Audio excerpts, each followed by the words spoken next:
अगर आप कोई भी बिजी प्रोफेशनल हो या फिर बहुत ही कम समय में बहुत ही वैल्यूएबल कंटेंट देखना चाहते हो, तो ये वीडियो आपके लिए है। Continue watching. Okay sir. तो सर, ये ना जैसे बाकी कंट्रीज भी स्पेस प्रोग्राम्स हैं, उनके जो कॉस्ट ऑफ बिल्डिंग है एयरक्राफ्ट और व्हीकल से रॉकेट, तो वो हमारे कंपैरिजन में, इंडिया के कंपैरिजन में काफ़ी ज़्यादा हाई होता है। हम कैसे कर पाते हैं इतने कम पैसे में? मे बी ऑफ चंद्रयान 3 में हमें 750 करोड़ का था शायद अराउंड, है ना?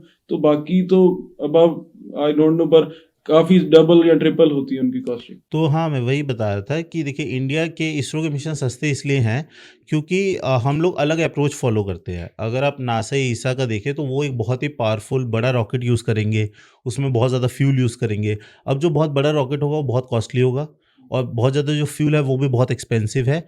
तो इसरो के पास क्योंकि बजट कंस्ट्रेंट्स हैं, तो हमें बेसिकली इंटरप्लैनेटरी ट्रैवल को एक बजट पे करना है। तो हम उस वे में सोचते हैं चीज़ों को, तो इसलिए हम लोग नई टेक्निक्स यूज़ करते हैं, जैसे कि हम रैपिड पेरिजी फायरिंग्स यूज़ करते हैं।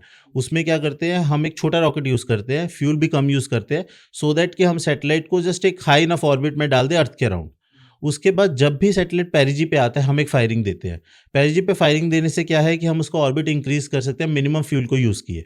तो जब भी हम पेरिजी पे फायरिंग देते हैं, तो सैटेलाइट का एपोजी बढ़ जाता है, तो बेसिकली उसका ऑर्बिट बढ़ जाता है।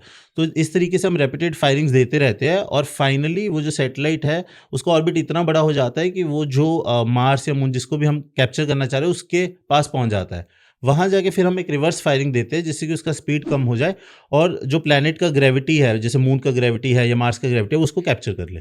तो इस तरीके से हमारी टेक्निक काफ़ी अलग रहती है। इस टेक्निक में टाइम ज़्यादा लगता है, हमें 40 डेज़ लगे चंद्रयान 3 को पहुँचाने में। और दूसरी चीज़ ये है कि इसमें मैनूवर्स को बहुत अच्छे से प्लान करना पड़ता है, बहुत एक्यूरेटली मैनूवर्स देने पड़ते हैं, तो ये सब चैलेंजेस हैं। तो क्योंकि हमारे पास मनी कंस्ट्रेंट्स हैं, तो हम इस तरीके से मिशन को करते हैं, जिससे कि मिशन बहुत ही कॉस्ट इफेक्टिव होता है। लेकिन नासा और ईसा के पास क्योंकि बहुत ज़्यादा पैसा है, तो वो ये रिस्क नहीं लेते हैं कि हम कोई मैनूवर गलती कर लें। तो क्योंकि उनके पास ज़्यादा पैसा है, वो एक एक्सपेंसिव अप्रोच को यूज़ करके डायरेक्ट पहुँचाने की कोशिश करते हैं। तो ये मेन डिफरेंस है।